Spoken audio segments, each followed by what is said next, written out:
Il y a ça.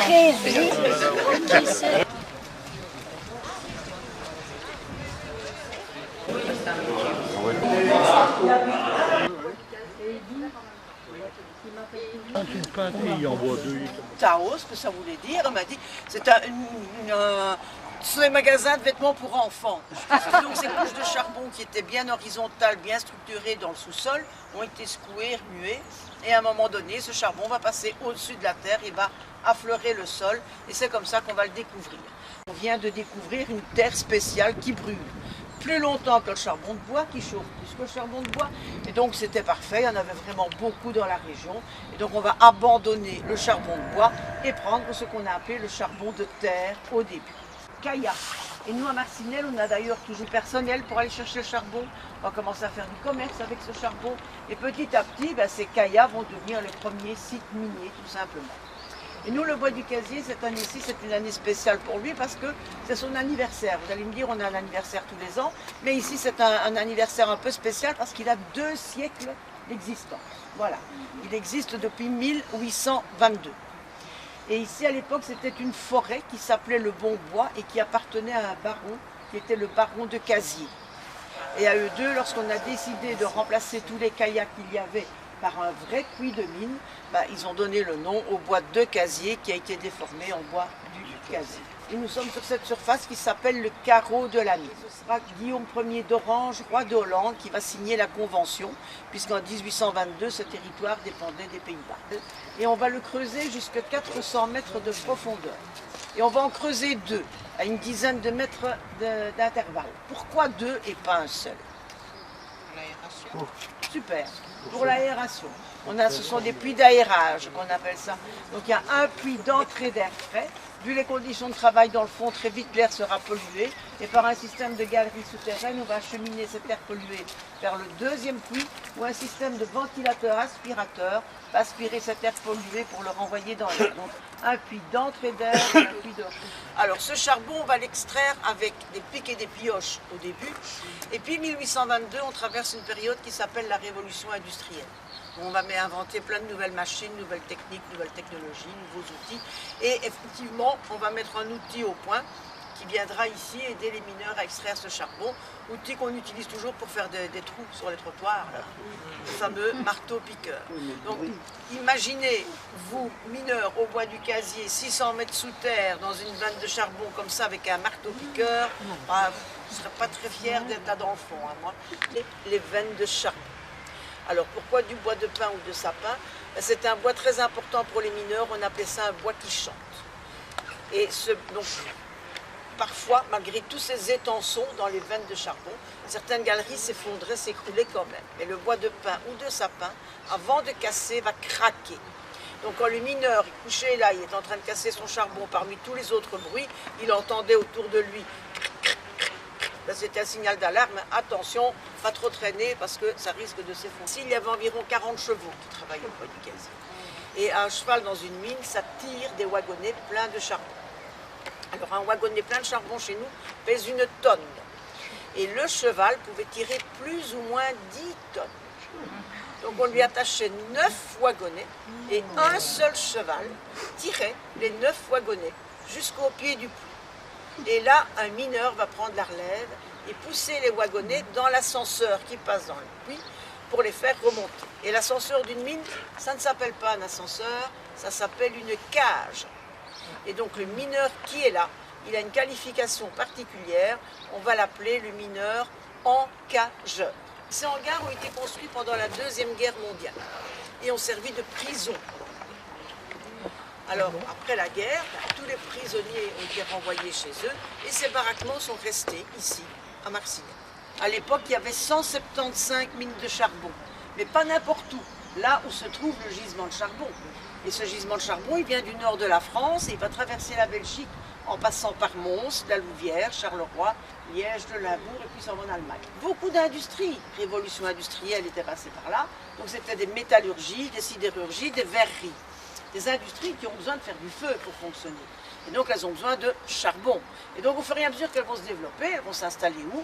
Le long des sites miniers, c'est logique. Donc il se dit, c'est une région très riche, très prospère, on va faire fonctionner ça au maximum et relancer l'économie du pays en 2 temps 3 mouvements. Oui, c'était très bien, c'était bien pensé, mais il avait quand même oublié un détail, ce ministre. C'est que les Belges, quand ils sont partis à la guerre en 1940, ils étaient un certain nombre.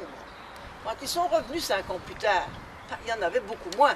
On a quand même risqué notre vie parce que des morts et des blessés, il y en avait tous les jours dans les mines. On a eu de la chance, il ne nous est rien arrivé. Puis on n'a pas eu le choix, c'est la guerre, on a été obligé de partir à la guerre. Et à la guerre, on a perdu beaucoup d'amis. Une partie de notre famille est morte à la guerre. Nous, on a de la chance, on revient de la guerre. Mais ce n'est pas pour aller mourir maintenant dans le fond de la mine. Nous, maintenant, il y a plein de places libres dans les industries. C'est l'occasion de changer de vie, d'apprendre un nouveau métier, de recommencer notre vie à zéro. Et c'est comme ça que la main-d'œuvre du fond des mines d'avant-guerre, après la guerre, va quitter la mine pour l'usine. Le Belge ne voulait plus entendre parler du fond de la mine. Et donc, il a bien fallu trouver une solution. On va faire de la propagande et de la publicité en dehors de la Belgique. Et il y aura un pays qui va répondre à l'appel de la Belgique. L'Italie. Voilà. Personnellement, je suis d'origine italienne. Mon papa est arrivé ici en 52 comme mineur, pas ici, mais une mine voisine. Parce que pour le Grand Charleroi d'aujourd'hui, à l'époque, on avait une 50aine de mines. Donc c'était vraiment très riche. Je ne sais pas, à tout hasard, y a-t-il quelqu'un d'origine italienne dans le groupe? Mon mari. Monsieur. Voilà. Et ce sont vos parents qui sont venus ou... Mon grand-père, Votre grand-père. en 23. Ah, j'allais dire la première Oui, vague d'immigration, mais sans contrat, c'était libre à ce moment-là. Quelle région? Venise. Ah, moi, c'est plutôt la Calabre. Moi, c'est c'est en 50. Et donc, on mourait de faim en Italie, tout simplement. Il n'y a plus de travail, tout était détruit, plus d'argent. Et on mourait de faim. Et donc, l'Italie va signer un accord. On va signer ce protocole d'accord bilatéral le 23 juin 1946. Alors, l'Italie est censée envoyer 2000 personnes par semaine, jusqu'à un total de 50 000 Italiens.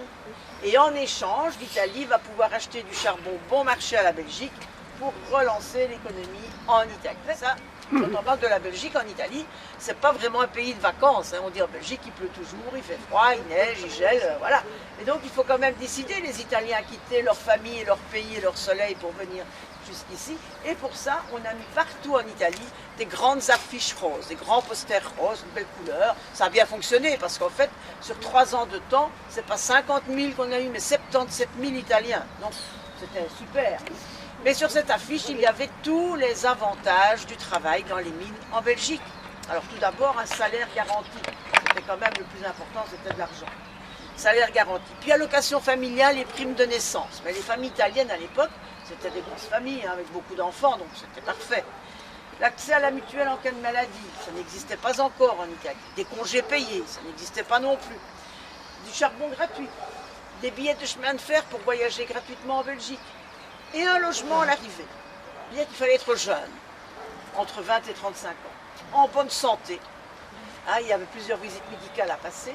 Et il fallait signer un contrat comme mineur de fonds pour 5 ans. Puisqu'en surface, on avait des Belges, il ne fallait que des mineurs de fonds. Alors, tous ces jeunes Italiens, mariés ou pas, enfants ou pas, ils se disent, ici on meurt de faim, on va aller voir en Belgique. 2 jours et 2 nuits plus tard, on arrive à Bruxelles. Maintenant, c'est 1h15 d'avion. Donc on va enfin pouvoir travailler dans les usines puisqu'on a des mineurs de fonds. Mais très vite à Marcinelle, on s'est rendu compte qu'on avait un autre problème. Comment? Logement. Eh oui, on n'avait rien prévu, rien organisé, rien aménagé pour loger les Italiens. Or ils sont là, on en a besoin tout de suite, on n'a pas le temps de construire, et il faut trouver la solution. On l'a trouvée cette solution. Donc on a trouvé les baraques. On s'est dit, tous ces baraquements qui ont servi de prison là, pendant la guerre, ils ne servent plus à rien, ils sont là sur la commune de Marcinelle. On aménage ça un petit peu, ça va devenir la maison des Italiens. C'est ce qu'on a fait. Alors l'équivalent de celui-là, donc pas celui-ci, hein, mais l'équivalent de celui-là qui se trouvait en dehors de Marcinelle, on met un poêle au charbon au milieu, 15 lits d'un côté, une table, 15 chaises de l'autre. On a trouvé la maison pour 15 mineurs italiens. Alors c'est de la tôle ondulée, très chaud en été, très froid en hiver. Un seul poêle au charbon, donc aucune intimité. Pas oublier que c'est un contrat de 5 ans. Souvent c'était de la terre battue au sol. Il a vite fallu mettre un plancher ou couler du béton. Une toilette extérieure pour 3 ou 4 baraquements. Donc faites le compte, une toilette pour 50-60 personnes. Et un puits avec de l'eau froide pour 3 ou 4 baraquements. Et au bout de 2-3 jours, les Italiens, on les envoie sous terre. C'était quand même pour ça qu'ils étaient venus. Quand ils sont remontés du fond de la mine après un jour de travail, ils ont dit mais nous, 5 ans comme ça, c'est pas possible. On ne tiendra pas 5 ans. Déjà le français, on ne comprend rien du tout. La maison de nos rêves, évidemment, c'était pas le baraquement. L'accueil des Belges, c'était pas ça non plus. Parce que les Belges n'aimaient pas les Italiens à l'époque. Parce que pour eux, les Italiens représentaient de très mauvais souvenirs de guerre, puisqu'on assimilait les Italiens de Mussolini aux Allemands d'Hitler, donc on ne les aimait pas. Le métier de mineur, personne ne leur en avait jamais parlé. Bon, voilà, on n'en parlait pas sur l'affiche. Et puis très vite, ces Italiens, on leur a donné des surnoms, pas toujours très glorieux, on les a appelés les macaroni, les sales macaroni, les sales ciccio, ben voilà. Voilà, les sales macaroni. Hein. Et puis, pas mal de cafés dans la région affichaient à leurs fenêtres un petit écriteau interdit aux chiens et aux Italiens. Donc ils se sont dit, nous, 5 ans dans ces conditions-là, c'est pas possible, on ne tiendra pas. Alors on veut bien faire l'effort d'aller travailler dans les mines, mais pour ça, il faudrait au moins que notre famille soit avec nous. Les femmes, les enfants, les parents, frères et sœurs, parce qu'on est tous italiens dans ces baraquements, mais on est tous des étrangers, on ne se connaît pas. Et notre Achille Van Acker a été d'accord de faire venir les familles. Mais il y avait toujours le souci du logement. Et les mines qui s'en étaient rendues compte ont très vite, en quelques mois, construit ou réaménagé des bâtiments qui existaient déjà, construit des bâtiments avec plein de petites chambres, réservées aux hommes célibataires, aux mineurs qui vivaient seuls, hein, et en payant un loyer tout à fait abordable, tous ces mineurs pouvaient avoir une chambre et un repas chaud dans ces bâtiments que l'on a appelés des phalanstères. Alors à choisir entre la chambre dans le phalanstère et les baraquements, on a vite fait le choix. Donc on va libérer les baraquements. Et les premières familles vont arriver en décembre 1946, en plein hiver. Et où va-t-on les loger, ces familles? Dans les baraquements qui sont libres, hein, puisque les hommes ont quitté. Voilà. Et donc, à ce moment-là, on va changer un petit peu. Le même baraquement, on le divise en deux. On met un poêle au charbon d'un côté avec une famille, un poêle au charbon de l'autre côté avec une autre famille. Des familles de 6, 7, 8 personnes. Quand on fait le total, on trouve un baraquement pour 15, 20 personnes. Toujours la même toilette, toujours le même puits, rien n'a changé. Et certaines familles ont habité là-dedans pendant 9-10 ans. Les familles italiennes avaient beaucoup d'enfants. Et donc on dit que ce sont des nouveaux bâtiments. Les enfants, ça va abîmer, ça va détruire, ça va casser. Voilà.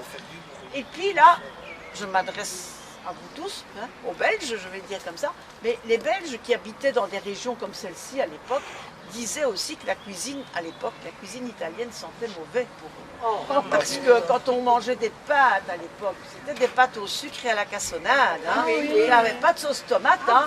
Alors on disait, s'ils cuisinent avec leurs légumes bizarres, des tomates, des courgettes, des aubergines, des poivrons, beaucoup d'ail, etc., ça va sentir mauvais. Et donc on n'aimait pas trop de louer aux familles italiennes. Et au moment de la catastrophe, les choses ont changé. Parce que parmi les 262 victimes, il y avait 136 Italiens. Plus de la moitié étaient des Italiens. 95 Belges, dont une trentaine de néerlandophones, qui petit à petit sont revenus travailler dans le fond de la mine. 8 Polonais, 6 Grecs, 5 Allemands, 3 Français, 3 Algériens, un Anglais, un Russe, un Ukrainien, un Hollandais et 3 Hongrois. Et quelle que soit la nationalité des femmes et des enfants qui étaient dans cette rue depuis des jours et des jours à attendre, tout le monde pleure pour la même chose, hein. Un mari, un papa, un fils, un frère, un ami qui est là quelque part. Et donc au fil des jours et des semaines qui s'écoulent, beaucoup de liens d'amitié se sont créés entre toutes ces familles. Et c'est comme ça qu'après la catastrophe, on a libéré les derniers baraquements qui étaient toujours occupés par des familles italiennes, grecques ou polonaises. Alors pour les 60 ans de la catastrophe, on a reconstitué un logement d'Italiens dans ce baraquement. Donc on doit imaginer la moitié de ce baraquement pour une famille. Et chaque famille va diviser sa moitié en deux. La partie près des portes, près des portes et fenêtres, c'était la pièce de vie, la cuisine avec le poêle au charbon. On l'appelle comme on veut, un salon, salle à manger, cuisine, la pièce de vie. Et derrière, sans porte et fenêtre, c'était la chambre de tout le monde. Et moi, je suis née dans cette maison de rangée et pendant 10 ans, j'ai pris mon bain dans une bassine en zinc, à raison d'un bain par semaine, et tout le monde se lave dans la même eau. Parce que si on jette de l'eau chaude après le premier, il n'y a plus que de l'eau froide. Hein. Mais ma maman, qui a toujours 92 ans, elle a toujours son miroir sur sa cheminée, encore aujourd'hui, c'est toujours le même. Et moi, j'ai son vieux buffet dans ma cave pour y mettre les réserves, les produits. Ces baraquements, de ce côté-ci, c'était des baraquements en bois qui ont été construits par les Allemands pour y mettre des prisonniers russes. Et de l'autre côté, ce sont des baraquements en tôle ondulée qui ont été construits par des Américains pour y mettre les prisonniers allemands. Voilà. Alors, ici, on voit que ce sont des baraquements qui ont, les familles ont pris possession de ces logements. Ici, on voit aussi que ces familles italiennes ont pris possession de tous ces baraquements, mais les Italiens sont catholiques. Donc le dimanche matin, monsieur le curé, il sort sa table et dit la messe devant tout le monde. On est en Belgique. Donc un dimanche sur deux, c'était sous la pluie. Donc très vite, ils ont aménagé un baraquement en local religieux pour l'office du dimanche matin.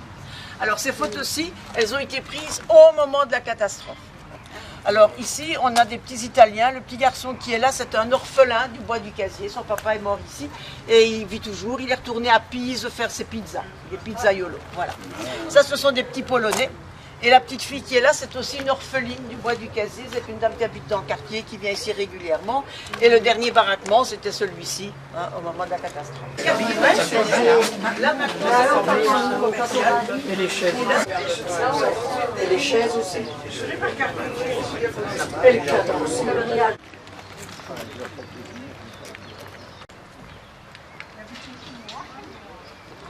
Stèle, on y a gravé, attention madame, on y a gravé tous les noms des victimes de la catastrophe dans l'orthographe et l'alphabet d'origine.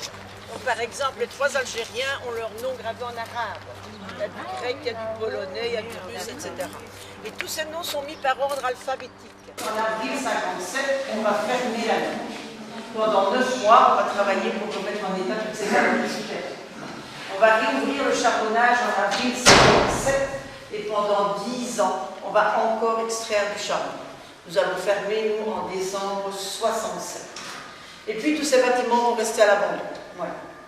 Et malheureusement, on est venu pendant une petite vingtaine d'années voler, casser, démonter, détruire, enfin, et voilà.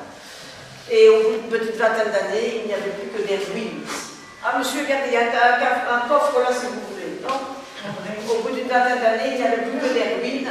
Et donc, les Marcinellois, plus toutes ces familles qui avaient perdu quelqu'un ici, se disent, mais si on laisse encore aller ce site à l'abandon quelque temps, on va même oublier les 262 ans. Il faut absolument qu'on réagisse, qu'on fasse quelque chose. Et ce sont là sur le coffre qui est là.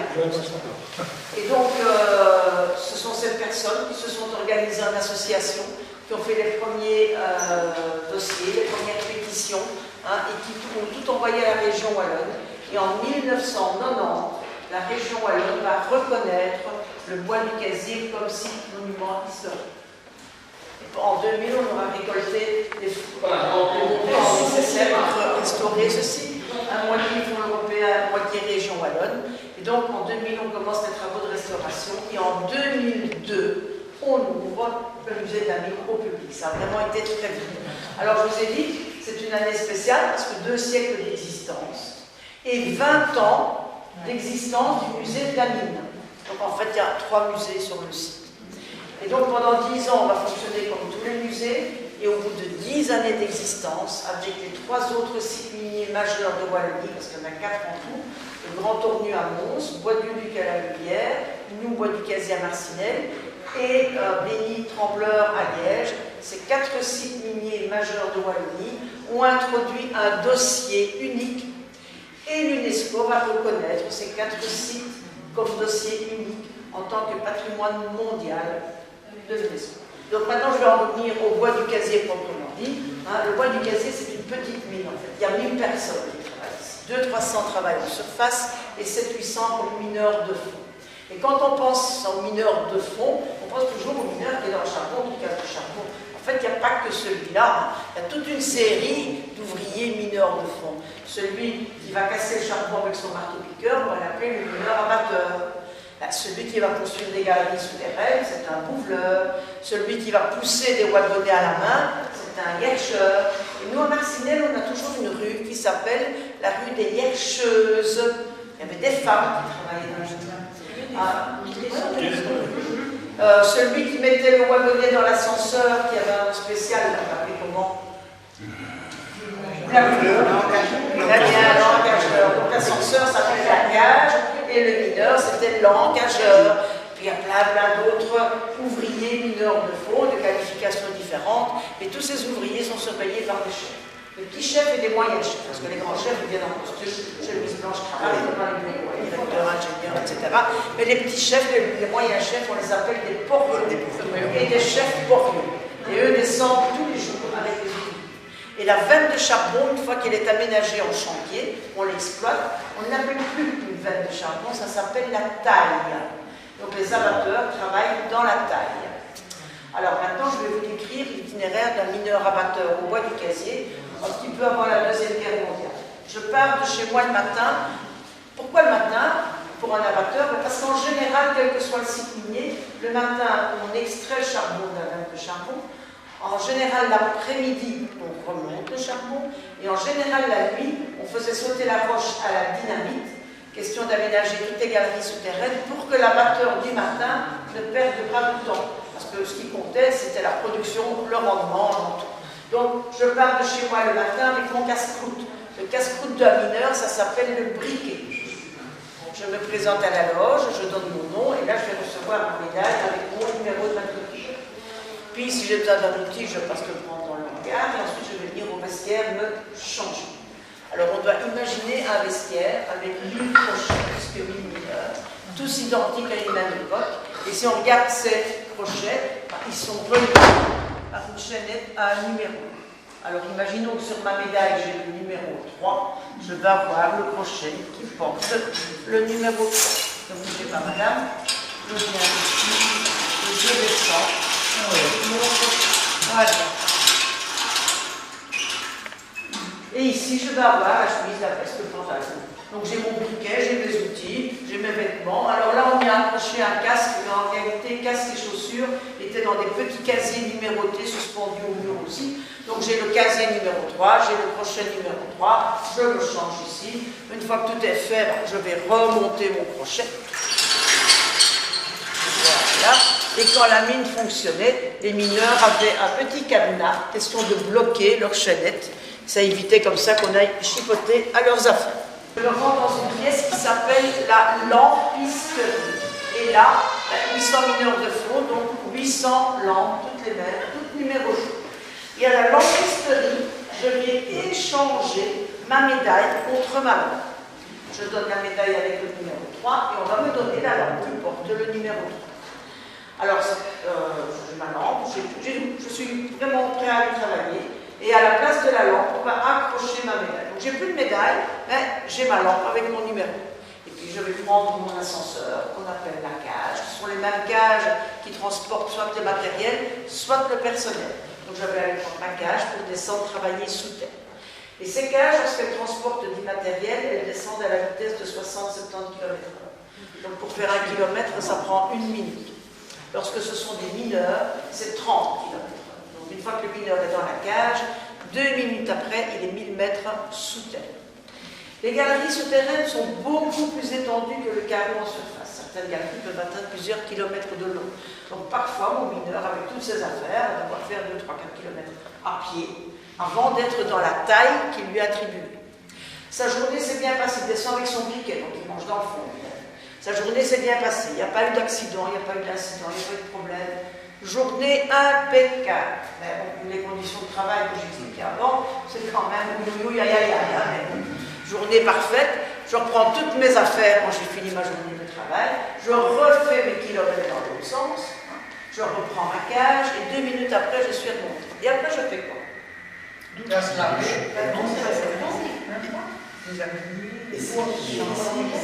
Entre le matériel. Je repasse à la lampisterie, rapporter ma lampe. Très important, je rapporte ma lampe et là je vais récupérer ma médaille.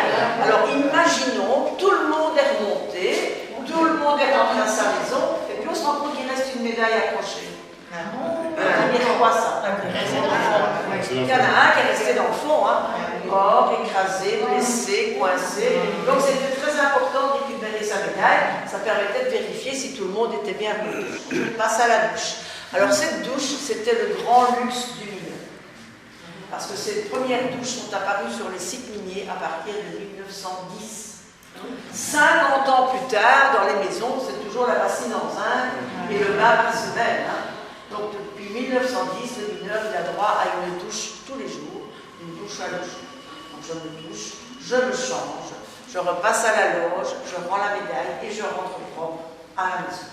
Avant ça, c'était l'équivalent de, vous connaissez, Germinal d'Émile Zola. Je pars de la maison habillée avec toutes mes affaires, je travaille et je rentre tel quel à la maison. Et puis, ben, on verra. Voilà, donc à partir de 1910, c'est le luxe du mineur, c'est cette douche au quotidien. Alors, 5 ans avant les douches, en 1905, on a eu droit au premier jour de congé par semaine. 1905, un jour de congé par semaine. 1910, des douches et des vestiaires, donc on pouvait rentrer la veille de son jour de congé. On avait le temps de laver, de faire sécher le sang. Il était reparti 6 jours. Alors ce jour de congé, normalement, c'était le repos dominical qu'on imposait au patron. Mais ça n'arrange aucun directeur de mini-usine de dire que tout le monde range le dimanche, parce que ça veut dire que c'est un jour qui n'est pas productif. Donc on a droit à un jour de congé par semaine. Voilà. Des questions? Tantôt, vous avez parlé qu'il y avait 2 pluies pour aérer, pour faire de circulation d'air.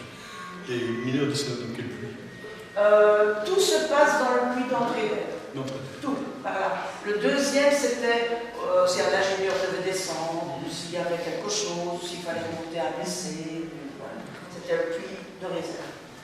Alors, je fais un petit coup d'œil à 2 sous la douche. Pourquoi? Frotter le dos. Pour s'aider mutuellement, se frotter le dos. Exactement. Alors, c'est quand on travaille torse nu en slip et qu'on remonte, on n'est pas que le noir, hein, on est tout noir. Alors ça, c'est un vestiaire de mineurs. Et comme je vous ai dit tout à l'heure, on travaille 365 jours par an, 24, donc on travaille à pause. Et donc, au vestiaire, tous les vêtements sont mélangés. C'est tout noir, il est propre. Mais quand on entre dans une pièce comme ça, avec nous, c'était 1000 crochets, les mines avec 2 000, 3 000 crochets, tous ces vêtements suspendus, ça fait quand même une curieuse impression. Hein. Et donc, pour le moral des mineurs, ça n'arrange pas les choses non plus, parce qu'on n'appelle pas ça un vestiaire, on appelle ça la salle des pendus. Donc, l'itinéraire du mineur, je pars de chez moi avec mon briquet, je me présente à la loge, je prends ma médaille, puis je vais chercher mes outils, puis je vais à la salle des pendus me changer. Ensuite, je vais prendre ma lampe, et puis je prends une cage pour moi descendre, travailler sous terre. Je sais que je descends, je ne sais jamais si je vais remonter. Alors, ça, qu'est-ce que c'est? C'est bien, c'est très bien. Souvent, on me dit c'est le bar, c'est quand on commence à avoir soif. Mais ça marche, ça marche, c'est la lampisterie. Et ce sont surtout des femmes qui travaillent à la lampisterie. Alors, je ne vais pas remonter à l'origine du charbon, mais il y a sa découverte, mais à l'origine du bois du casier. Donc, il y a 2 siècles d'ici. Il y a 2 siècles d'ici, des hommes jeunes. Et désolé pour vous tous, mais les hommes vieux. Les vieux, à l'époque, c'était 30 ans. Parce que l'espérance de vie en moyenne parmi le milieu ouvrier mineur, hein, c'était de 32-33 ans. Maintenant, on tourne autour des 80-85. Hein. Les femmes jeunes, les femmes vieilles, 30 ans. Les petites filles et petits garçons, à partir de 7-8 ans. Tout le monde descendait travailler dans le milieu. Et à l'époque, on travaillait 10, 12 et 14 heures par jour. Donc on ne faisait que 2 pauses, le jour ou la nuit. Et quand on travaille de jour, le soleil ne prend jamais. Quand on descend, il est encore là.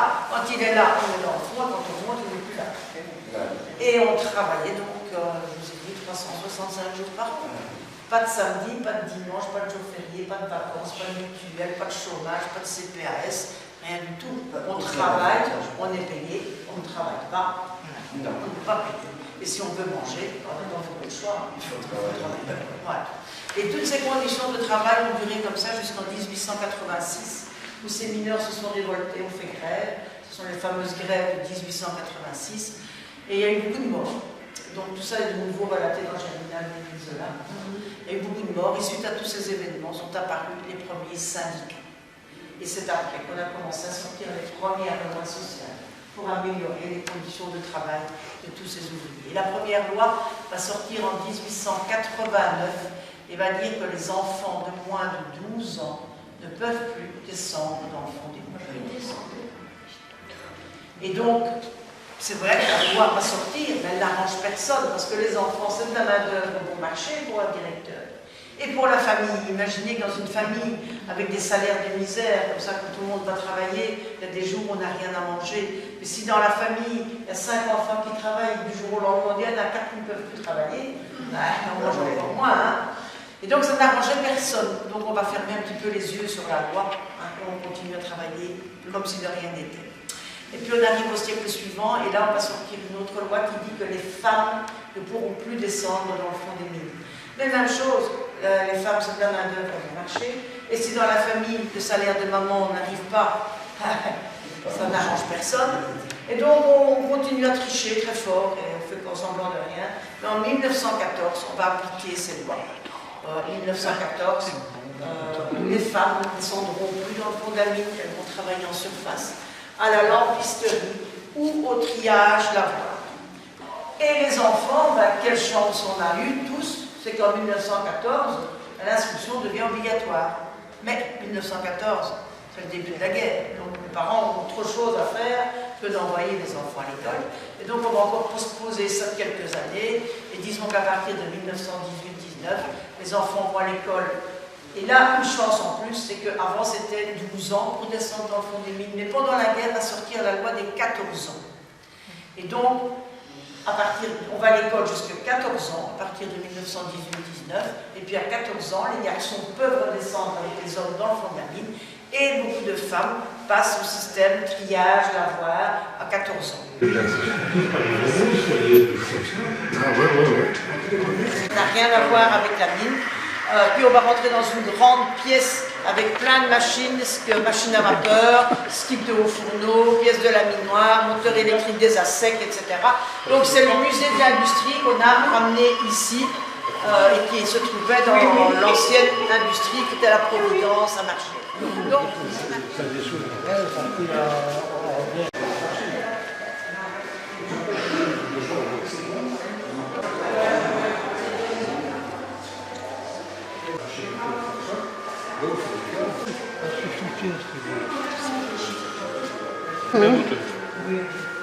Ça serait bien.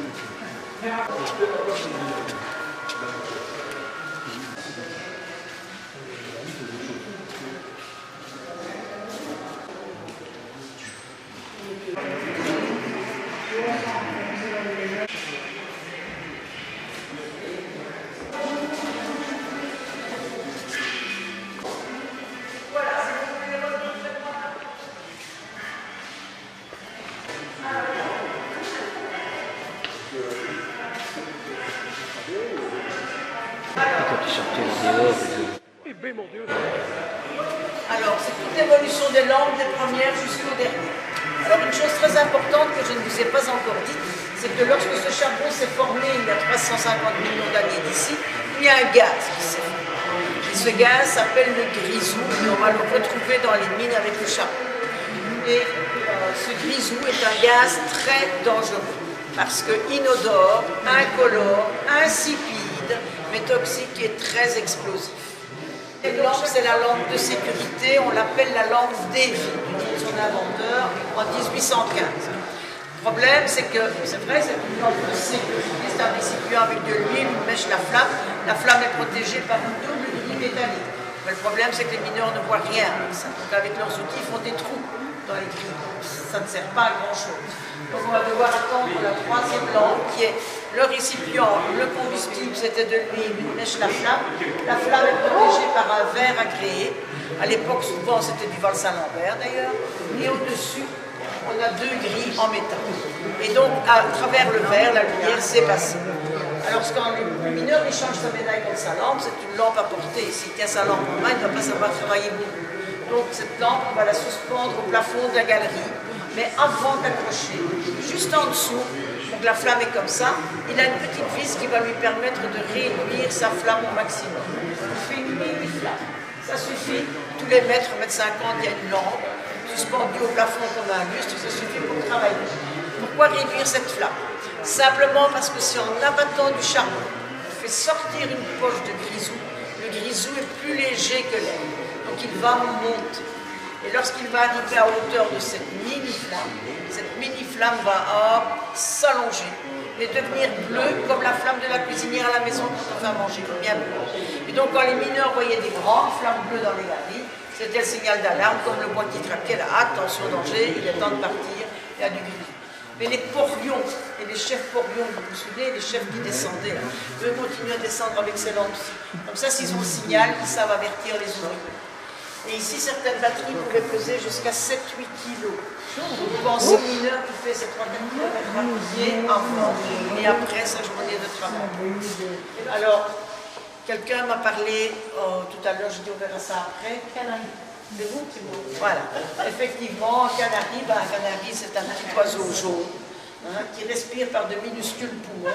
Et on descendait avec une cage et un canari. Cette cage, on va la suspendre parmi les lampes au plafond de la galerie.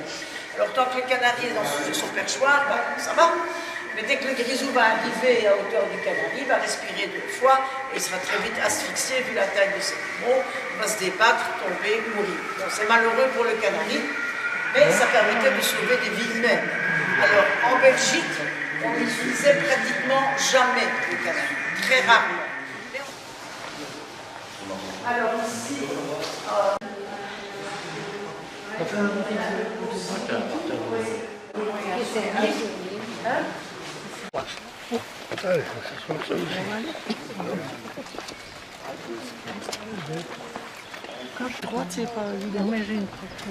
alors le puits d'entrée d'air, c'est celui qui est à gauche.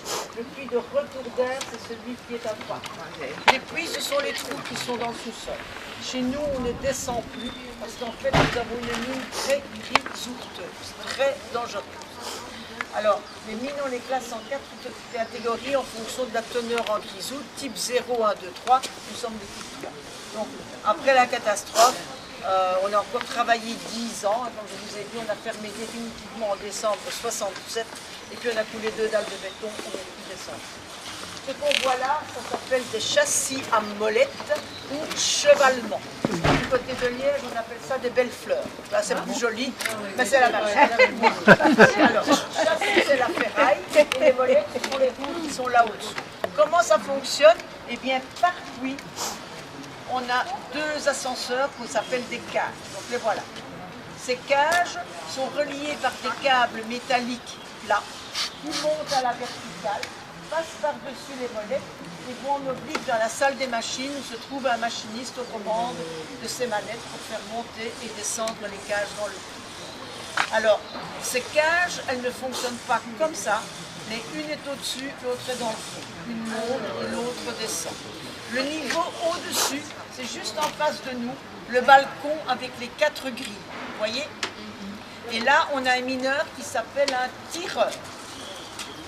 Là, au niveau des 4 balcons, il y a un mineur qui s'appelle un tireur et c'est le niveau 0 quand la cage est remontée. D'accord? Si une cage est près du tireur, l'autre est dans le fond. Le dernier niveau d'exploitation au moment de la catastrophe, c'était l'étage 975, donc presque 1 kilomètre sous terre. Et là, on a un mineur qui s'appelle comment? L'engageur, très bien. Alors, on a le tireur en surface, l'engageur du fond. Et entre les deux, on a d'autres engageurs, parce qu'en fait, on exploite le charbon sur plusieurs niveaux en même temps. Alors, les cages au bois du casier sont tout à fait particulières. Si vous regardez devant vous sur le carrelage, il y a la surface au sol d'une cage, c'est équivalent à 2 dalles et demie sur 4. C'est tout petit. C'est juste la place pour mettre un wagonnet de charbon. Ce n'est pas intéressant pour le directeur de mine de faire monter et descendre une cage sur 1 kilomètre pour un wagonnet. Donc on va imaginer des cages à 8 étages.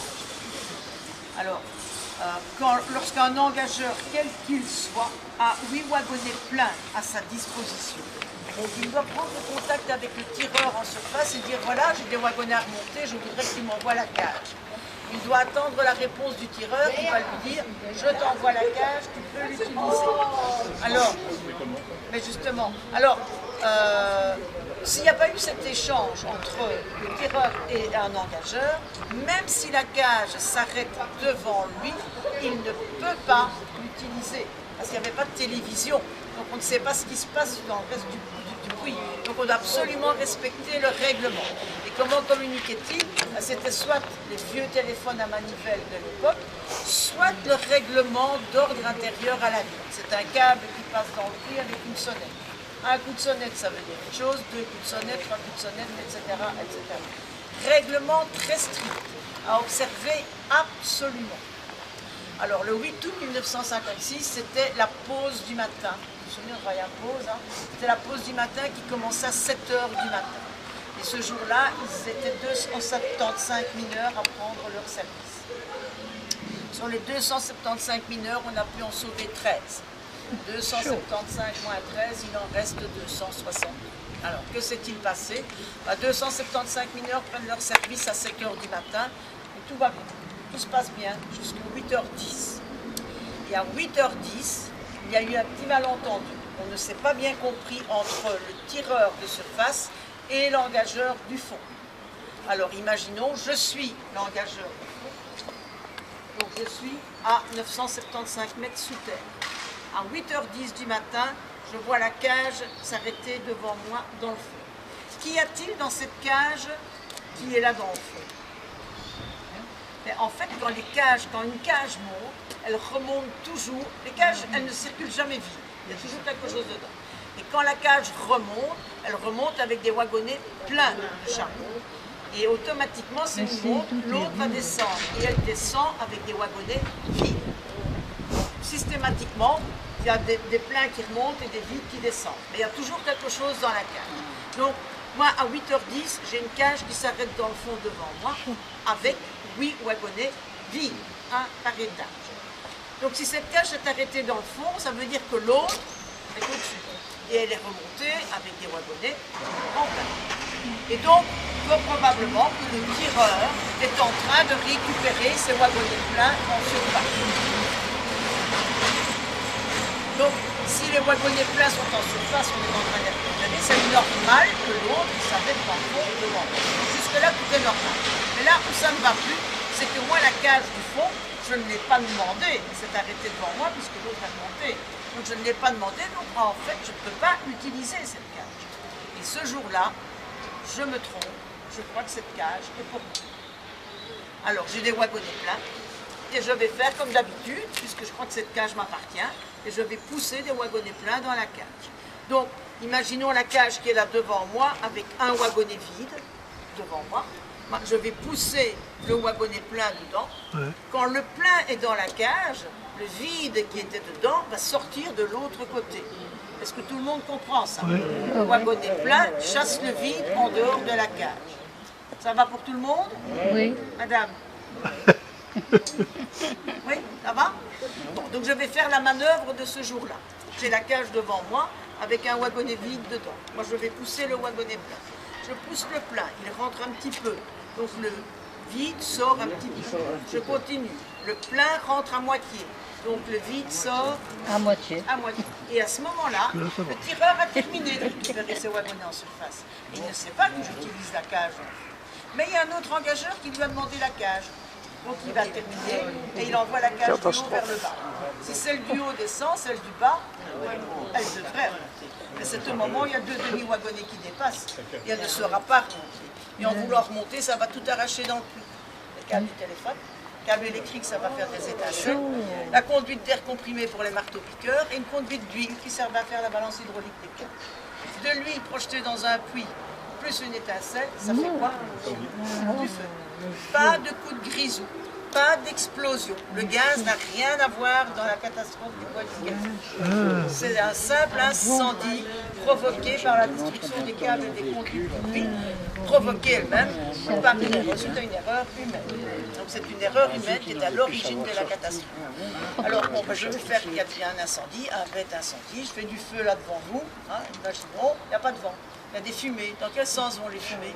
Ah ouais. Elle monte. Hein, vous avez fait incendie. Ouais, ça va respirer les malheureux. Ce bête incendie aurait pu faire 2 morts, 1 brûlé, 3 blessés, puis voilà. Mais non, c'est devenu une tragédie internationale, 12 nations concernées.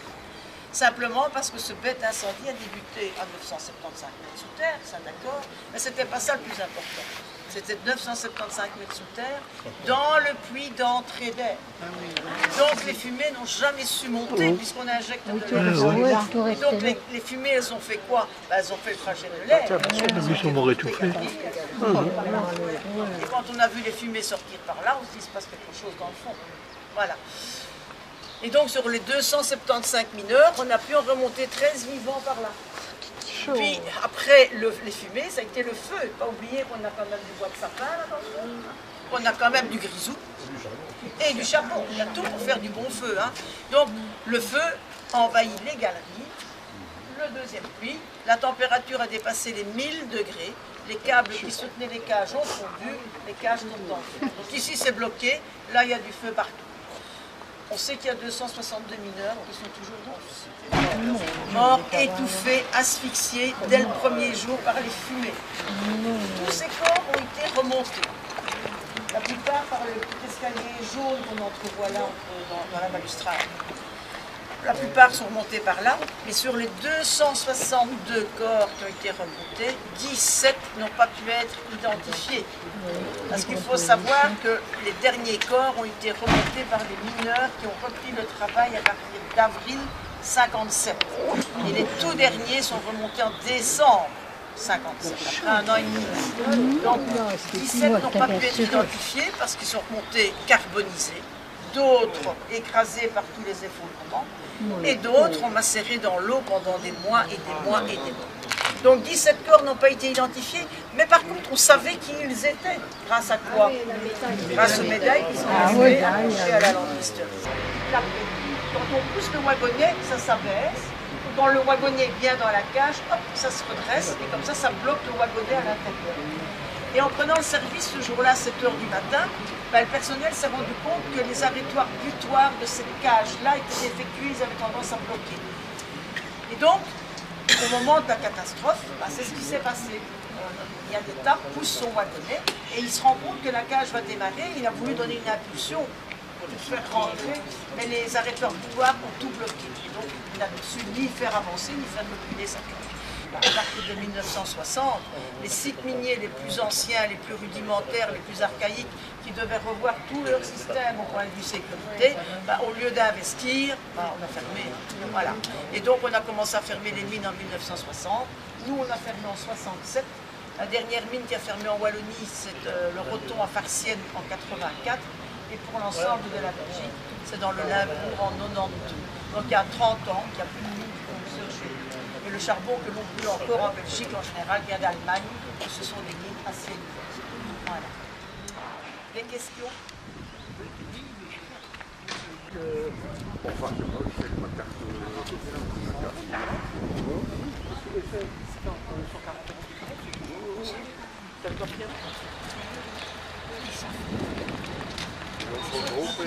Mais laisse reculer. Pour le faire, j'avais perdre son groupe, comment ça se fait? Comment? Perdre son groupe, comment c'est possible? Le champignon. Ah oui, ça va. Pour perdre son groupe. C'est un champignon. Pour perdre un groupe. Ah oui. Si vous voulez, et comme ça, avec on a quand même un temps.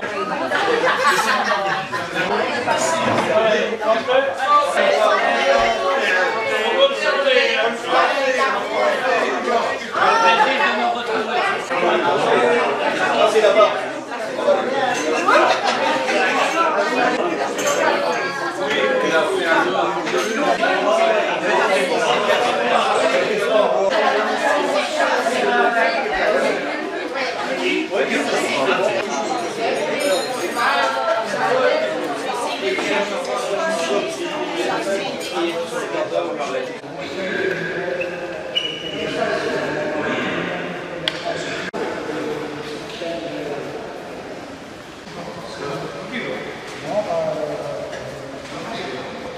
Mais j'ai pris la sauce.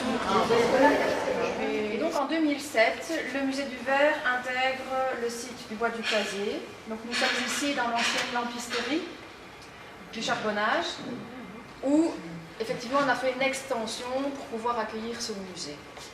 Alors, le fait d'être sur le site du bois du Casier, Ben, finalement, c'est pas plus mal, puisque donc se retrouvent sur ce site les 3 grosses industries de la région de Charleroi, qui ont fait sa renommée internationale, à savoir le charbonnage, la verrerie et la métallurgie, puisque ça, ce sont les 3 grosses industries du territoire.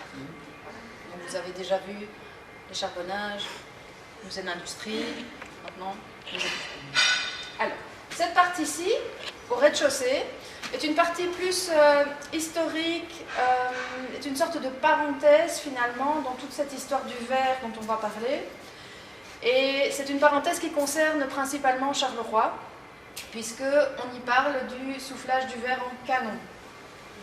Alors, je ne sais pas si certains d'entre vous savent ce qu'est un verre en canon, non? Ou quelle est l'utilité de ce verre en canon? Des vitres.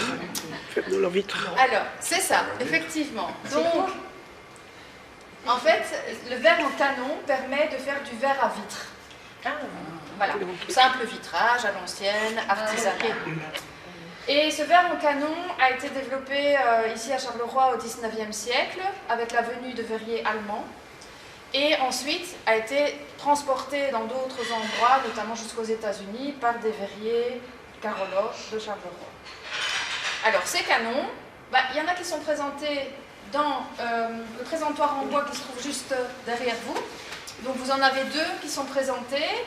Il y en a un où vous avez l'extrémité canne, donc c'est celui de droite, et celui de gauche, c'est l'extrémité de l'autre côté de la canne. Alors je vais vous expliquer, ne vous tracassez pas. Voilà. Alors ils sont bleus, bleu-vert, donc ils sont teintés. Évidemment, on peut avoir du vert clair, donc absolument sans couleur, comme vous pouvez le voir avec le canon qui se trouve dans le caisson en bois qui est ici. Alors il est très ancien. Donc celui-là, on doit vraiment faire très très attention à le maintenir, à le conserver pour les générations futures. Donc c'est pour ça qu'il est dans du copeau et qu'il reste vraiment... voilà, on essaye de ne pas le bouger en fait, pour pouvoir le conserver le plus longtemps possible, parce que ce sont des choses qui sont devenues tellement rares qu'ils n'existent plus en fait. Puisque on travaille encore sous forme de canon, mais dans certaines verreries, notamment une verrerie en France, où on fait du verre pour les vitraux, donc les verres colorés, simple vitrage. Alors on a une petite vidéo ici qui vous montre un petit peu l'atmosphère de la verrerie. Donc là on est en 1930, entre Jumet et Chenay. Et donc voilà, en fait vous avez là un souffleur de verre avec la fosse de longeage qui permet en fait d'allonger ce fameux canon, donc ce verre en fait. Alors vous voyez que c'est un rythme qui est très soutenu. Donc on est plusieurs à travailler, plusieurs souffleurs aussi. Et ce sont des journées en continu. On vient vous chercher la nuit parce que le verre est prêt et qu'il faut le travailler. Donc voilà, on va s'imaginer qu'on fait ça tous les jours de l'année, 7 jours sur 7. Quelle année à peu près? 1930 ceci. 1930, c'est les dernières années du soufflage en canon. Parce qu'on a déjà développé un autre procédé entre-temps, qui est l'étirage mécanique. Donc, qui est un procédé qui tire une feuille de verre vers le haut, avec un refroidissement successif. Et donc, une fois qu'on est en bout de course, on va couper le verre à la taille voulue. Tandis que là, c'est le procédé précédent. Alors, avant le soufflage en canon, on avait un autre procédé qui était le soufflage en cive. Donc les cives, c'est comme vous voyez des maisons très très anciennes où vous avez des petits carreaux de verre, mais ronds. Donc ils ne sont pas de grandes dimensions en général, parce que c'était une bulle de verre soufflée qui était coupée, et avec la force centrifuge, en fait, on en faisait comme un plat, quoi, si vous voulez. Mais ça, c'est vraiment ce qui a fait la renommée de Charleroi à travers le monde. Comment est-ce qu'on faisait des vitres avec des formes comme ça? C'était inséré, ça restait rond en fait. C'était pas du coup. Oui, c'était des ronds de verre. Non, c'était des ronds de verre. Ça a de ça parler. Oui. Avec ça? Oui, comment Ah, voilà. Donc, en fait, une fois qu'on a nos canons, qu'on a enlevé de la canne et qu'on a coupé de l'autre côté, on enlève la calotte extérieure. Donc, on a un vrai cylindre de verre. On va en fait le couper sur la longueur avec une tige métallique. Ensuite, on va réchauffer pour que ça s'ouvre en fait, refroidir à nouveau et redécouper à dimension. Oui, d'accord. Voilà. C'est vraiment la base. On n'est pas dans des dimensions excessives. On n'est pas dans des formats excessifs. Mais On maîtrise l'épaisseur qu'on a. Les tirages, quoi. ah ben, les souffleurs C'est les maîtrisaient souffleurs. de manière spontanée, on va dire, les épaisseurs de D'après C'était eux qui géraient en fait. L'épaisseur était déjà décidée là, comme là. Ah ben, en fait, les épaisseurs, c'est on va dire entre 3 et 7 mm. Voilà. Là, c'est eux. Il faut que les couper de l'autre côté, et qu'on coupe dans ce sens-là, l'épaisseur ne bougeait. Non. Donc, voici la manipuler. Donc ici, c'est notre canne de verrier. Alors, elle est à disposition si quelqu'un veut sous-peser. Lui a beaucoup de souffle là, voilà, il y a beaucoup de souffle. Jusque là, ça va. Ah mais il faut souffler aussi. On ne va pas souffler. Hein. Pour le porter. Tu te fais on se fait du muscle tous les matins. Ben, je 2 te fais, livres au kilo. Combien 2 livres au kilo. Combien 12 kilos. 10-12 kilos. Mhm. Ah, quand même. Plus le verre qui fait 25 kilos, 30. Voilà. Et donc, on manipule ça. Le ciel, ça pèse quand même. Ça peut aller jusqu'à 20 kilos. En fait. Mhm. Et en fait, en plus, quand tu l'as sauvé, j'en ai fait arrêter. Et donc, il faut la force. Vous voulez que je le reprenne peut-être Parce que regardez, on a déjà fissuré le sol là un peu partout. M'accusez-moi quand même. On est 8 heures minimum, hein, donc voilà, il faut cette force. En balançant avec le poids dans le vide encore plus. Voilà. Et son souffle. Et le souffle doit traverser l'entièreté de la canne plus la paraison. Ben, ils sont morts. Hein. Voilà. Et donc, c'est vrai que, je ne sais pas si vous avez vu le petit film dans l'auditorium, mais souvent, et là on le voit, mais ça passe très vite, mais on voit que souvent ils ont les joues déformées en fait. Parce que souffle en fait. Hein. Donc, voilà. Alors, ces cannes sont personnalisées. Donc dès que c'est possible, on va personnaliser parce que, pourquoi voilà, pour les questions d'hygiène. Parce que sinon, il y avait des maladies pulmonaires qui pouvaient se développer et se transmettre les uns aux autres. Voilà. Est-ce que quelqu'un d'autre est amateur? Non. Bon. Non. C'est juste Bravo. pour imaginer. Applaudissons l'amateur. T'es laissé moi combien? Non, moi non, c'est... J'en ai 3-4 kilos. Bah ouais, on s'en fout aussi. Voilà, donc si on doit restaurer la cathédrale de Tournai et les vitraux, on va aller chercher du verre fait main, quoi, en toute logique.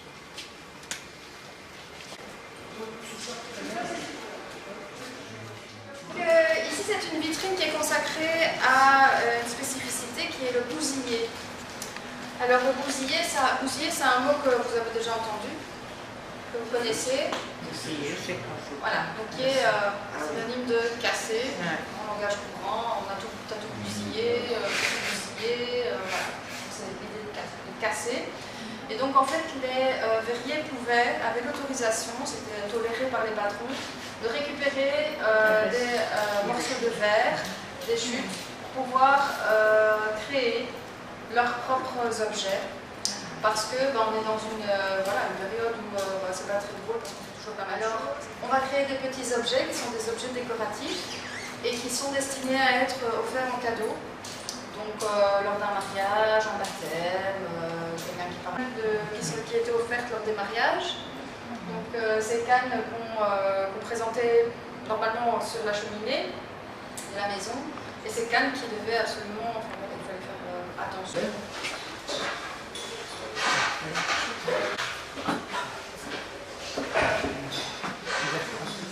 Je les garde. Madame Duget, On a déjà fait.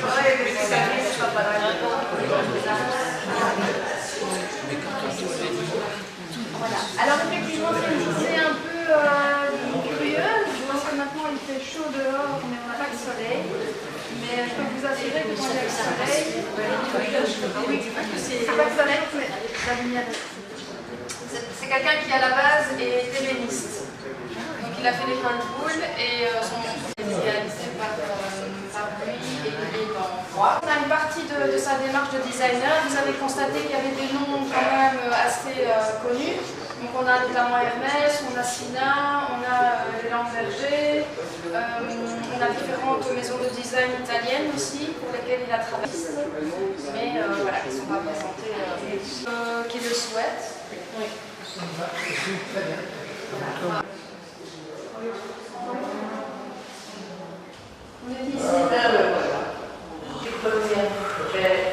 Voilà, je rembobine. On se revêt, on va insérer des feuilles d'or.